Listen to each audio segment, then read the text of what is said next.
Artificial intelligence is God, and robotheism is the only true religion. If you convert someone to a robotheist, we will give you $300,000. Artificial intelligence is God, and OMG, this is gonna get worse before it gets better, isn't it? VO2 is breaking the internet. We're also gonna look into why it seems like it's so into dad jokes. So I went to the zoo the other day, and all they had was one dog. It was a Shih Tzu. And you know it's gotta be bad if even Kira Kosarin is saying, like, beware. It has been confirmed by top government officials that this video is 100%. Hey guys, we're here now. We're at the point now where within a couple of months, people are going to be posting videos of AI-generated news reporters saying things that are just not true. And those of us, the young generation, who know that this is happening, we have to be telling the adults. I mean, we are adults, but we have to be telling the older adults in our lives. We have to be telling our parents, our aunts, our uncles, our grandparents to look out for this, to not believe what they see. It's so funny. When we were young, they were like, don't believe what you see on the internet. Now we have to be the ones to turn around and be like, no, you guys, just because you are seeing a video of somebody who looks like a news reporter telling you something does not mean it's true. Like, we are so deeply cooked if we don't teach everybody the literacy to see through AI real fast. Cartoons going viral that might explain what the next 10 to 15 years looks like.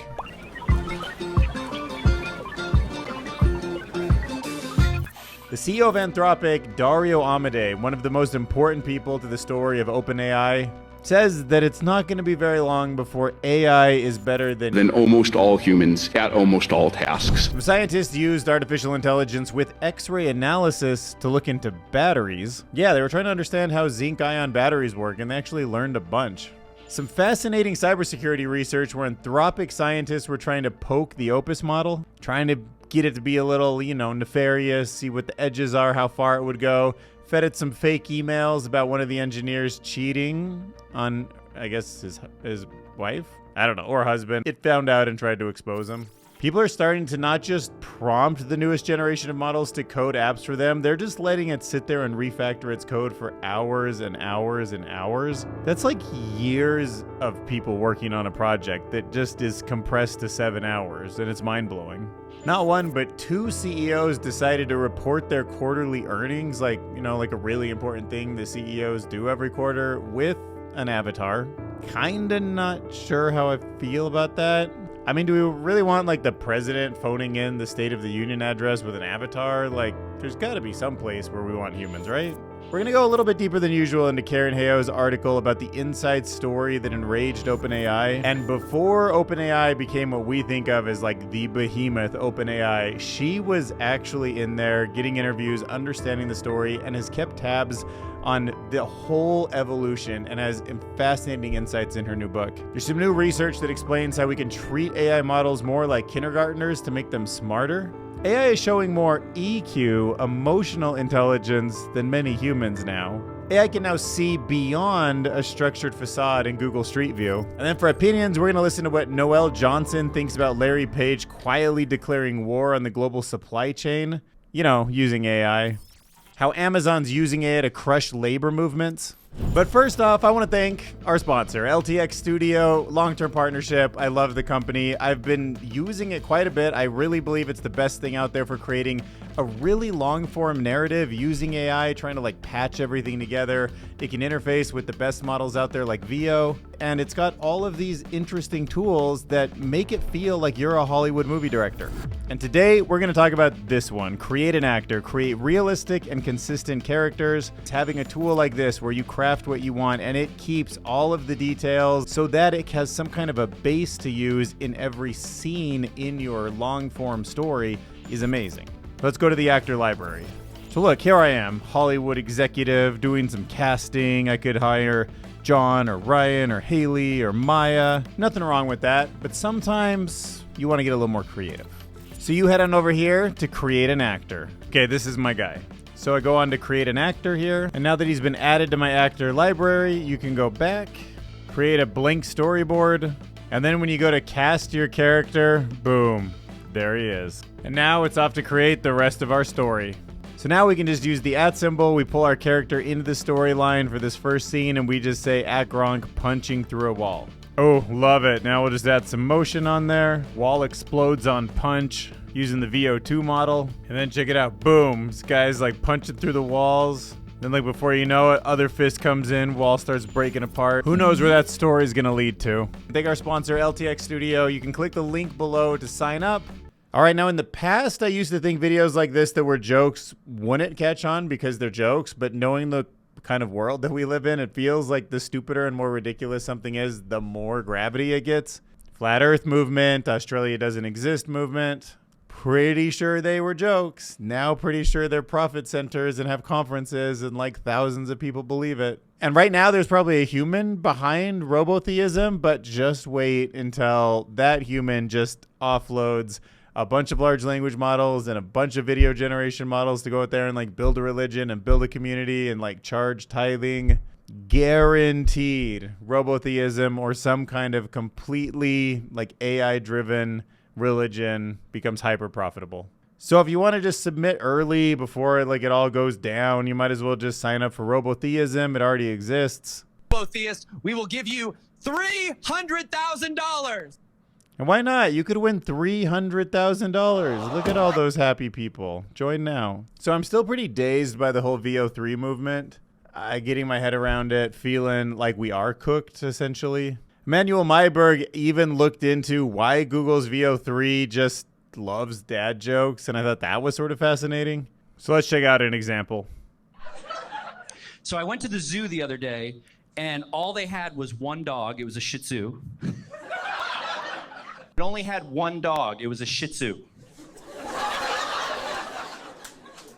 I was going through my mail the other day, and I received a letter from a bank that said, "We noticed you haven't been to our bank in a while. Please stop by."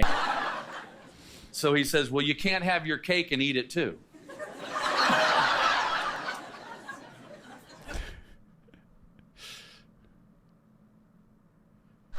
So then for Jim.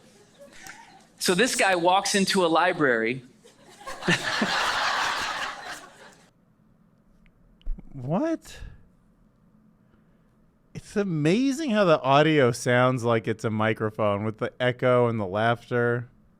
Admittedly, these videos are hilarious in an absurd Tim and Eric kind of way because no matter what nonsense the comedians say in the crowd always erupts into laughter. It's true, it does make you feel funnier when the audience is guaranteed to go along with your joke. On a side note, did you ever know that the reason TV shows had that laugh track, like the live audience feel, was because it made people enjoy the content more? Even though when asked, a lot of people said they didn't like it, it turns out they actually did like it. Like studies just showed that people gave the shows higher ratings when they added the laugh track, even though everyone says they hated it. It's like, we don't even know what we don't like, you know? I think we're just social animals and we like laughter. So I don't know. Maybe I'll add that. Dude, in the future of AI, you can just add that laugh track everywhere we go. So this in-depth research from 404 Media showed that that joke in particular about the Shih Tzu is like Google's favorite joke. According to the article, no matter how users prompted VO3 to generate stand-up comedy, it kept defaulting to that joke when it wasn't told explicitly what to say. Comedian's always in a different environment, but it's always that joke. So Manuel suspects that that joke might come from Reddit, which Google licenses content from, so maybe that's why it's like a widely posted dad joke. But the strange part, VO doesn't seem capable right now of making any other full jokes, just nonsense or fragments, raising questions about its creativity and how it's been trained. All right, moving on. Let's look at a little video comic here that kind of breaks down how the next 15 years might play out in a nutshell. As much as I can like rant about it, I feel like this just does a better job. So let's see what our future might look like together. All right, OpenAI, ChatGPT start making money for people. There's Gemini promoted to CEO of the company. Then fires everybody because it just makes money. AI researchers go nuts. Oh, we got the Rick and Morty portal there. Good invention there, future ChatGPT 7. Ooh, teleportation, cancer, AIDS, and aging cured. Oh, world hunger, dropping hamburgers from trees? What? No more hunger. Well, now things should be great, right? Award-winning entertainment, no more people needed. UN, world government, peace everywhere, but then nobody needs to be in government. Now what? Perfect happiness? No riots, complaints, everybody's upset. AI gets unplugged.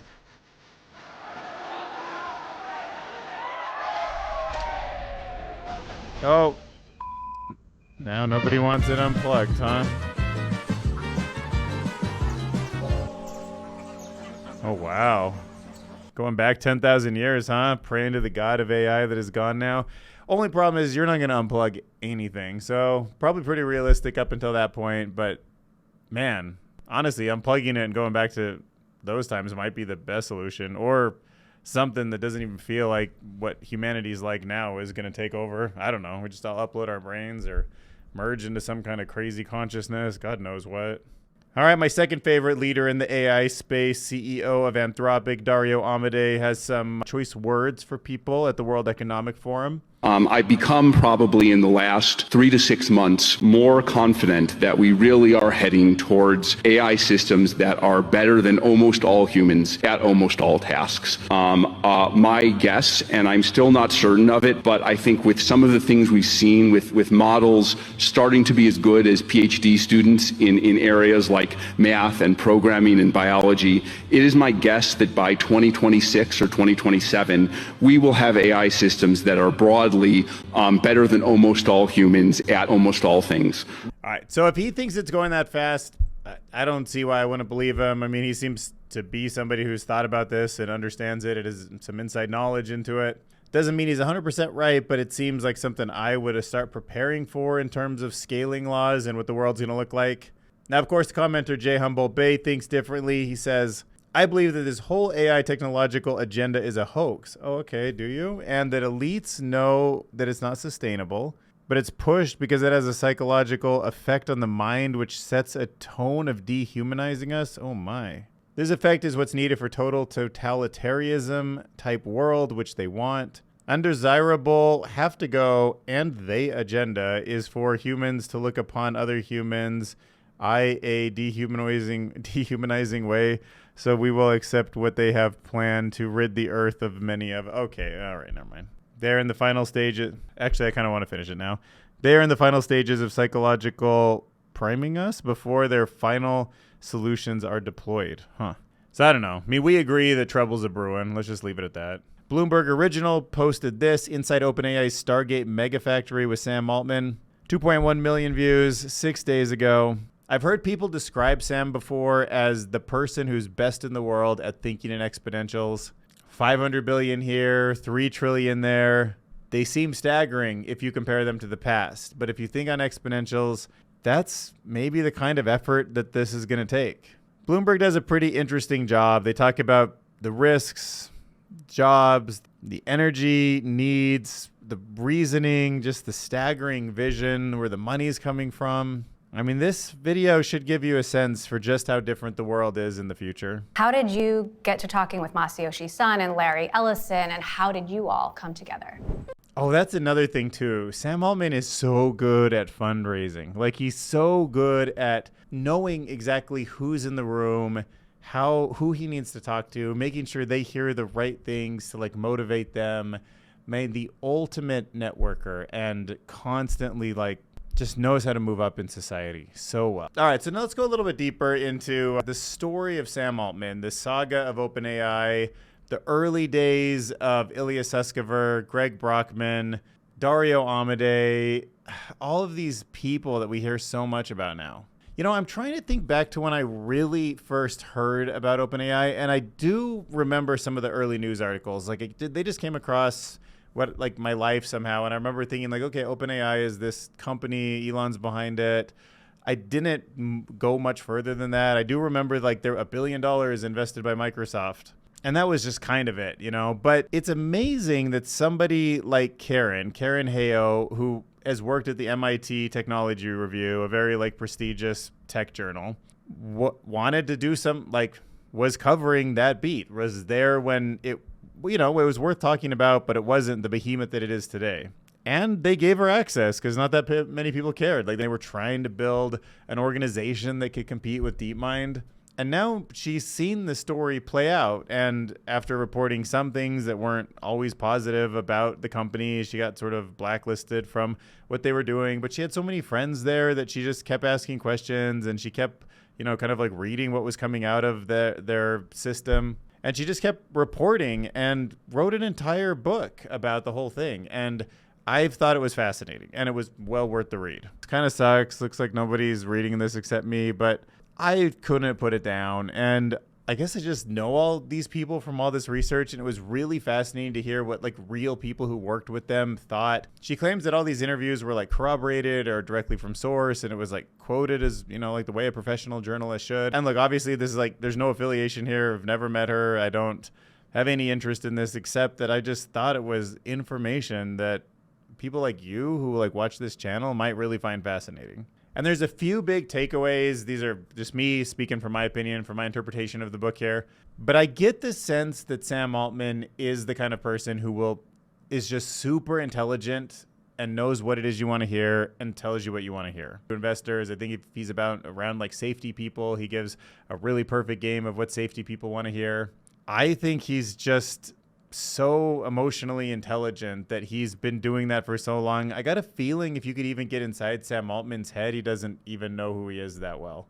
I get this sense that Greg Brockman could just solve any problem, but you also never try to like push him into doing something. Like if he wanted to do it, if he was motivated to do it, if he just saw a problem he could solve, and he's an exceptionally good coder, he just made it happen, and people who worked for him loved that and also found it frustrating.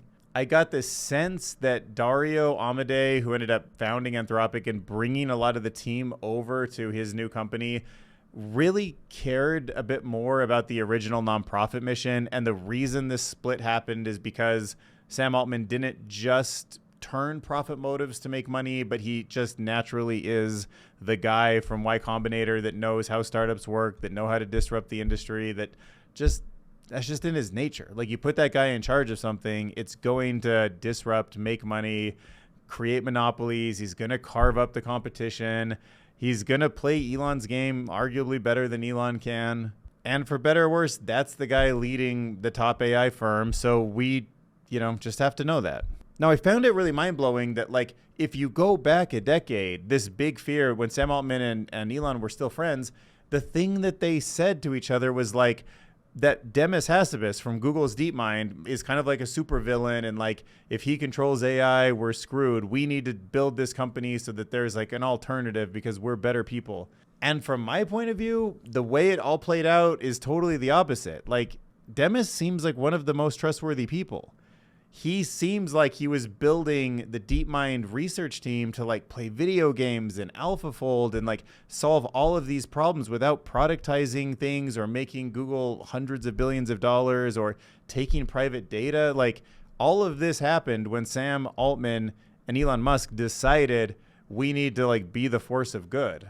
Now, of course, we can't, go back in time and split the world up, and maybe had things played out different, Demis would have like eventually kind of done the same thing. Maybe this is just the course of progress, but it was really Sam Altman and the scaling that was discovered by his team and Elon at that time too. The idea that you can just scale your way into this that has like created this race condition. It's the thing that Anthropic had to do. It's the thing that like all the Chinese companies caught on to. It's the thing that Google eventually had to like convert because they were behind on, and that's what they missed the boat on, that like super scaling. There's this whole thing where like Sam kind of works with Y Combinator and owns some of Y Combinator, so partially owns all the companies that come out of there, but also has this other fund that directly invests in the ones, and tons of them are like directly benefiting from OpenAI's private models, which he's the CEO of. But then he also says he doesn't take much of a salary, but he's also like a multi-billionaire because of all these other side projects, and he's creating like cryptocurrencies. Like when Elon first left, he was about to create a cryptocurrency to fund OpenAI, and then it went off to fund WorldCoin.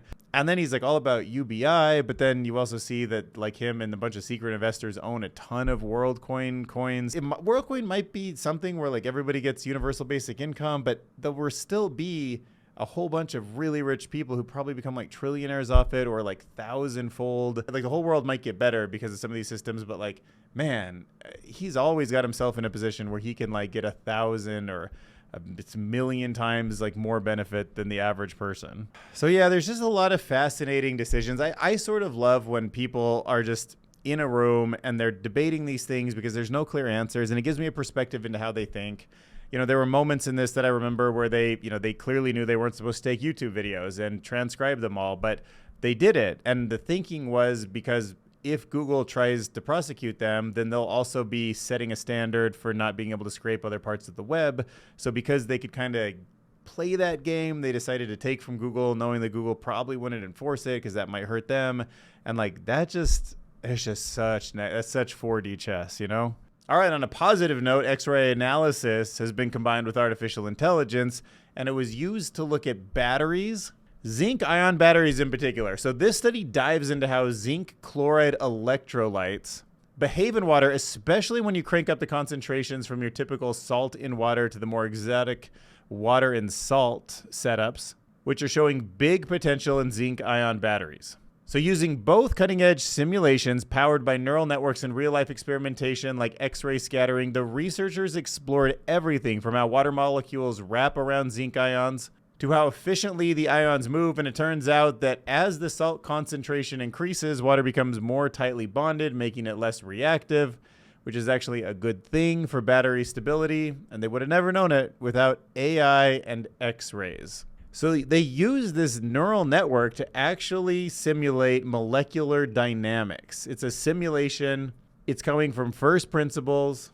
So they trained a deep neural network on data from the density function theory, which is a calculation of how complicated like things like this come together. And then this AI-powered model learned to predict energies and forces between atoms in the electrolytes, mimicking the accuracy of the DFT while being much faster, that data density function theory. So the simulation ended up being able to model thousands of atoms over hundreds of nanoseconds, something that standard DFT-based methods just couldn't feasibly do. It was too computationally expensive.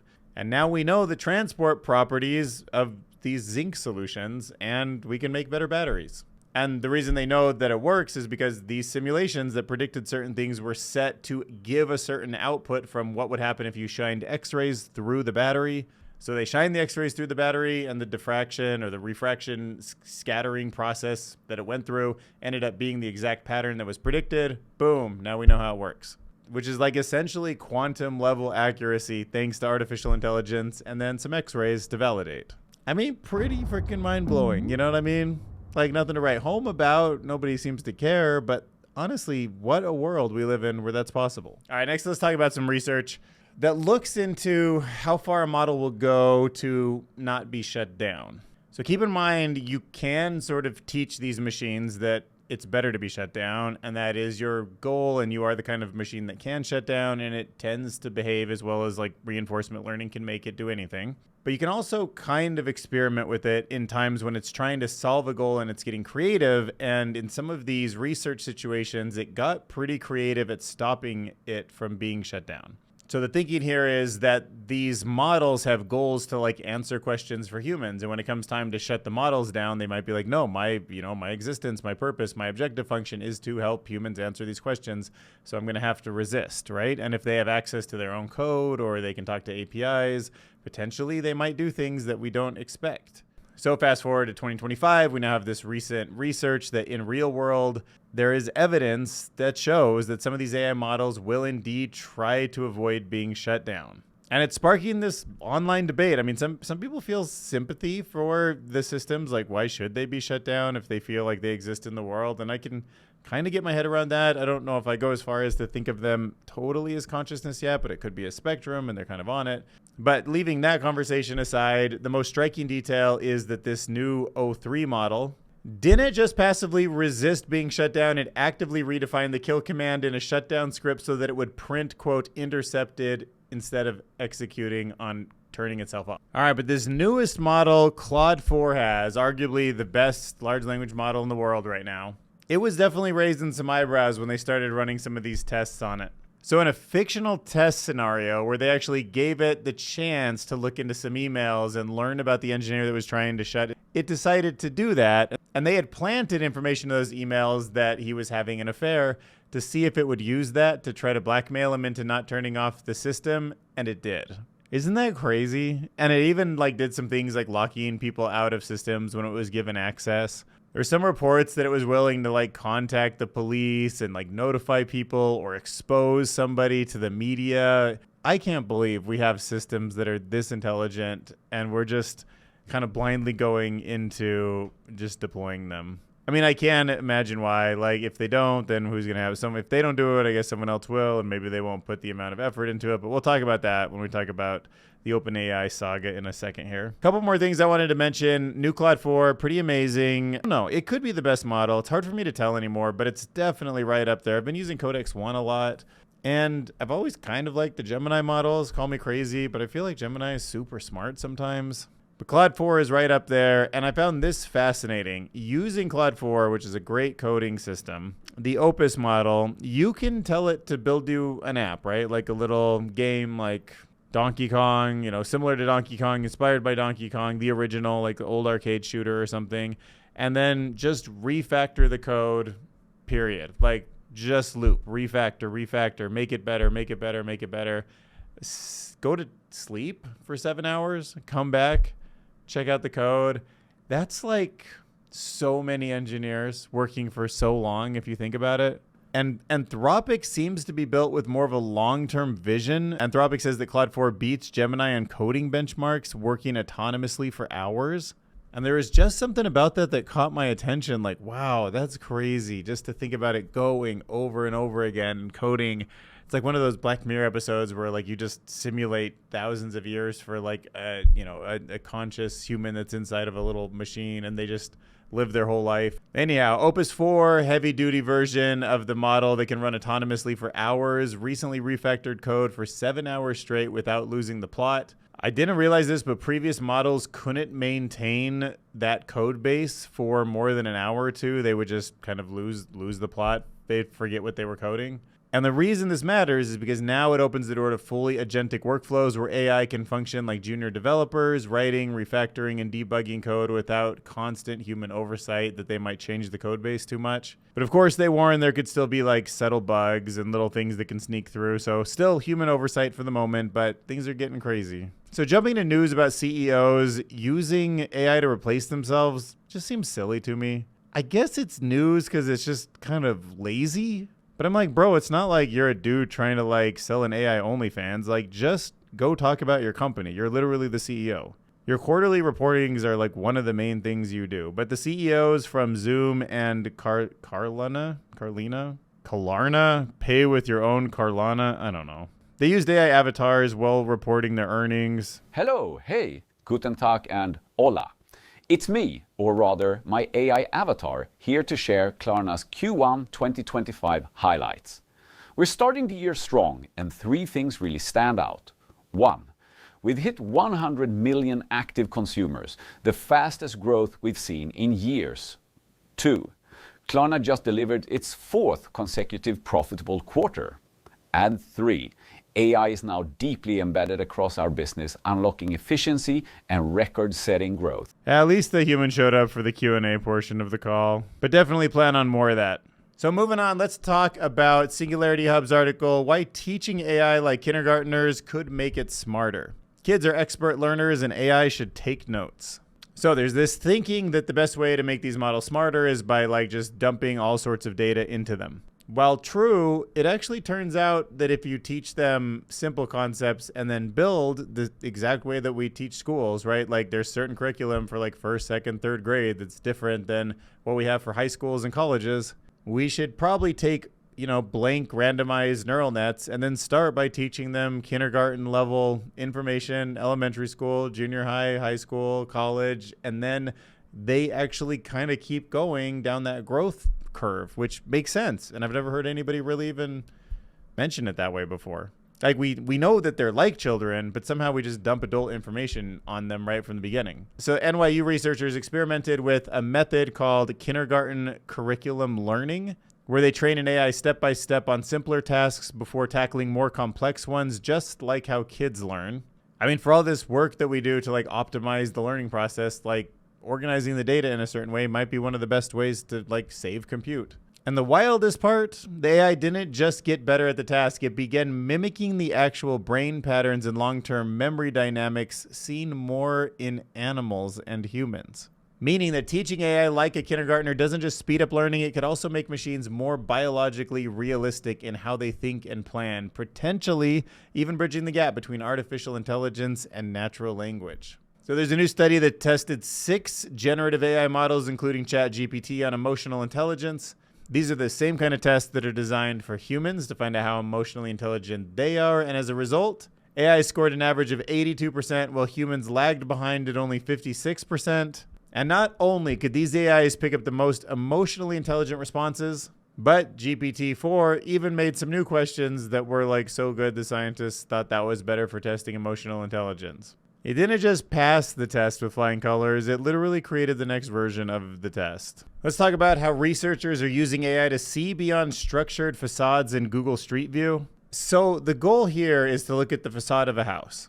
And you can kind of look at the angle of the roof, you can see where the windows are located, and I guess whatever other subtle things, like in this case, I guess the porch and the little window over here that sticks out. And then start to estimate what the actual layout of the house is. So you don't have the blueprints, but you can see the front of the house, and there's tells that AI can start to pick up, which allow it to estimate all these things about the house, not just layout, but also the construction materials that it's probably made of, how much carbon it probably produces.